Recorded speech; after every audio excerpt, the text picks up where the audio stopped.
அது பிரேமலதா மேடம் பாவம் அவங்க வந்து அவங்களோட எக்ஸ்பெக்டேஷன் வந்து ஓவராக இருக்குது அவ்வளோதான். அவங்களோட ஓட் பேங்க் வந்து கேப்டன் இருந்த காலகட்டத்தில் 2011 10.5% அவங்க ஓட் பேங்க் இருந்தது. இன்றைக்கி வந்து அது ஒரு 1%, 2% அவ்வளோதான் இருக்கும். பட் அவங்களோட எக்ஸ்பெக்டேஷன் அப்படிங்கிறது 20% தேமுதிகவுக்கு ஓட்டு இருந்தால் எப்படி இருக்கும், அந்த அளவுக்கு அவங்க எக்ஸ்பெக்டேஷன் இருக்குது.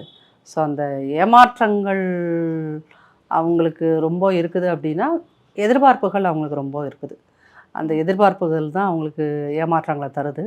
அந்த ஏமாற்றங்களின் காரணமாக அவங்க இங்கிட்ட அங்கிட்டும் முடிவெடுக்க முடியாமல் இருக்காங்க. சீக்கிரம் எங்கள் பக்கம் வந்துடுவாங்க அப்படின்னு நான் பர்சனலாக நம்புகிறேன். சில கால்குலேஷன்ஸில் நடக்கலாம்.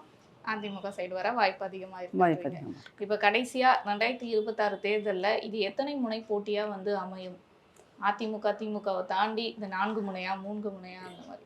இல்லை, இது 4 முனைனா நீங்கள் நாம் தமிழரையும் சேர்த்துக்கிறீங்க. நாம் தமிழர் வந்து தாவேக்கா இந்த தேர்தலில் ஒரு பிளேயர், ஆனால் அது பெரிய பிளேயரானலாம் நம்ம சொல்ல முடியாது.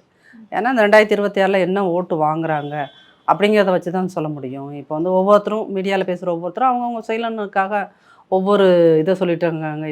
இப்போ அவங்க கட்சியை சேர்ந்தவர்கள், தாவேக்காவில் சேர்ந்தவங்க, அந்த ஆதவர்ஜன்லாம் ஒரு எலெக்ஷனில் கூட ஒரு வார்டு எலெக்ஷனில் கூட நின்று ஜெயித்தவர் கிடையாது. ஆனால் அவர்லாம் வந்து தாவேக்கா வந்து இத்தனை % ஜெயிச்சிரும், அத்தனை % ஜெயிடும், 30% வரைக்கும்லாம் கணக்கு சொல்லிட்டு அப்படிலாம் கணக்கு சொல்லிட்டு இருக்காங்க. அப்படின்னா அதுதான் வந்து அரசியல் அறியாமை.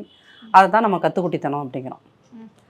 இங்கே வந்து ஒரு ஓட்டு நீங்கள் வாங்குறதுக்கு அது எந்த கட்சியாக இருந்தாலும் சரி, அதிமுக மாதிரியான ஒரு பெரிய கட்சியாக இருந்தாலும் சரி, திமுக மாதிரியான ஒரு பெரிய கட்சியாக இருந்தாலும் சரி, ஒரு ஓட்டு வாங்குறதுக்கு நீங்கள் தலைகீழாக நடக்கணும் மேடம். அவ்வளோ மேஜிக்ஸ் செய்ய வேண்டியிருக்கீங்க. தேர்தல் அரசியலுங்கிறது ஏதோ ஓடி பிடிச்சி விளையாடுற விளையாட்டு மாதிரி நினச்சிக்கிட்டு இருக்காரு ஆதவர்ஜுனா. அது கிடையாது. இது இங்கே வந்து பல சர்க்கஸ்களை செய்ய வேண்டும். அதுதான் தேர்தல் அரசியல்.